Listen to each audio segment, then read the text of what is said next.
Let's talk about that eclipse, huh? Welcome to SETI Astro.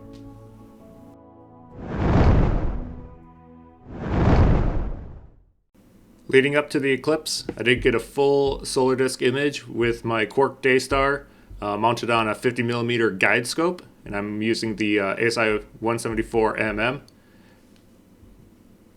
The lower prominence is the one that all the people were able to witness with the naked eye when the moon covered it. That's what was peeking out from below the sun. But there was just absolutely a lot of cool prominent structure around the limb, even some that had lifted off.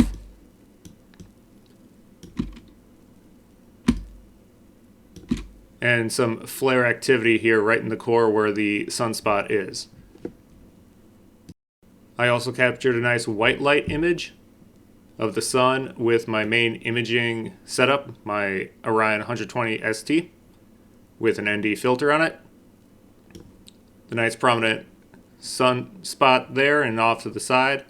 And there's even some really nice contrast around the solar disk as well. And I know most people are accustomed to seeing the white light sun for the eclipse images. I thought it'd be fun just to put the white light solar disk in the prominence ring from the dedicated solar scope to give a nice composite view. Up to the eclipse, as the moon is eclipsing the sun, honestly, it just looks like somebody photoshops a half circle out of the sun, but it's still good to take those transition pictures.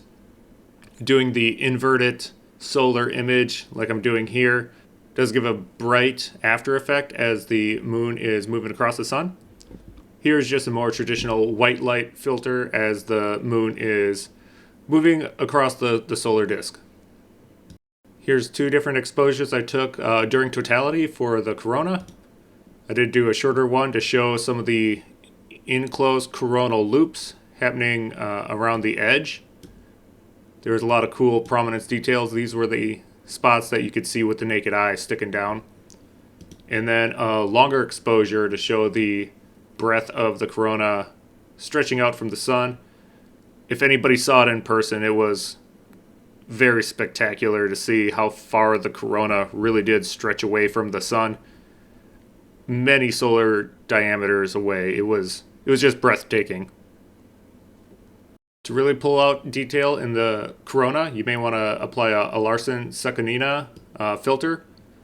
What that does is actually overlay two images on top of each other and then rotates one ever so slightly, usually by just 1 or 2 degrees, to improve the contrast on radial shaped regions. And that's how a lot of these people pull out all that additional detail in the corona. I'm not very well practiced in total eclipse photography, so mine is a little noisy. I think next time in 22 years I'll go ahead and try to stack more frames, but who knows what kind of cameras and equipment we'll have by that time. I do want to highlight that in my image off to the left, I did get two little stars here. They are Zeta Pisces A and B, also known as Kutin 2 and 3. I even saw the name Ravati for those particular stars. Then in the very upper portion of my image, there was another very faint star, which was actually HIP 5406. So I had 3 stars in my image. I'm pretty happy about that, especially the Zeta Pisces A and B. And I did annotate them on one of my images. I also did a handful of composites, just trying to really capture as best I can my experience during totality and all the cool images. If I didn't make a small animation of the moon moving across the solar disk, the corona at totality, and a composite of the entire event.